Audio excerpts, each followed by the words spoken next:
So this is the third stage of the pre-purchase examination. This is the exercise test.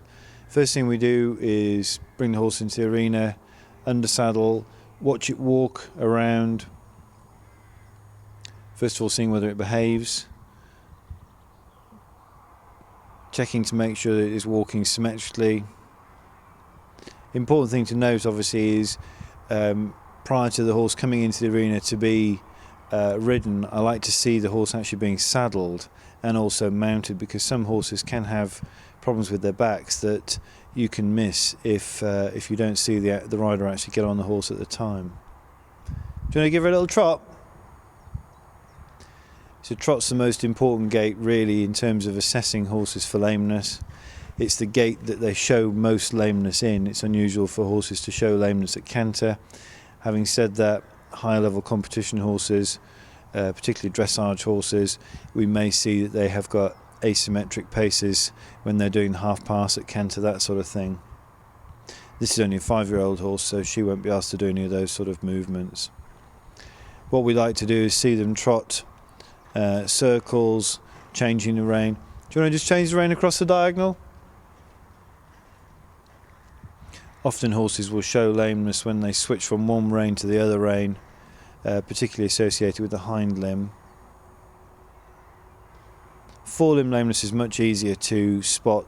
This horse is sound, there's no evidence of lameness here, but forelimb lameness is much easier to spot. As the forelimb strikes the ground, the head nods up. So what I do is I get a rhythm in my head of the head nod upwards, and then I see which limb is striking the ground. The interesting thing is sometimes horses can be lame on the outside limb. So for example, on the right rein, like this horse is, you can have lameness associated with the outside leg, the left fore, which for some reason the lameness is exacerbated in that circumstance where it's not taking quite as much weight as it would do on the inside of the circle. Do you want to just put her on a smaller circle? So we look at them smaller circles and larger circles, just seeing whether they can cope, making sure that the gait is symmetrical.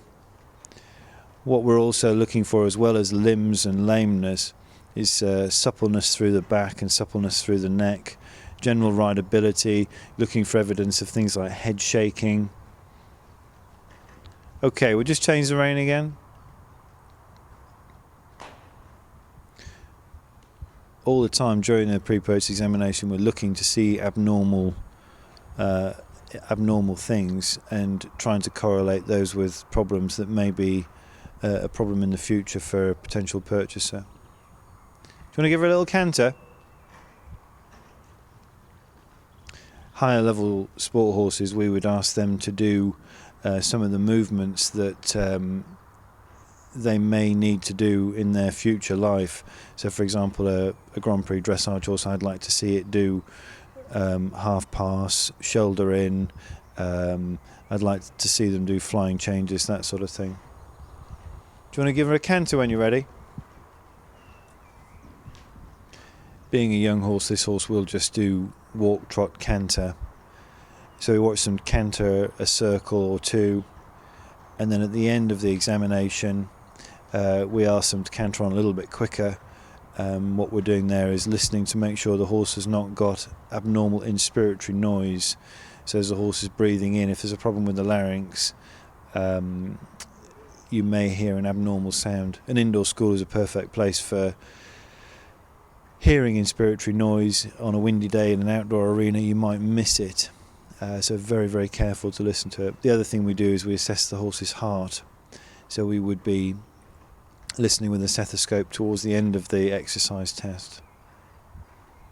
Do you want to just move her on a little bit quicker down the long side? Yeah, just open her up a bit. That sort of snorting sound she's making is more like a high blowing sound. That's not an abnormal sound, that's just her nostrils vibrating as she breathes out.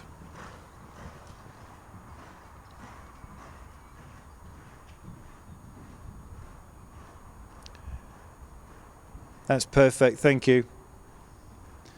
So we'd listen to her heart, and then I would ask them to trot another circle, probably 10 or 15 metres in diameter on each rein, just after the canter work, just to make sure that we haven't made the horse sore by cantering it and galloping it.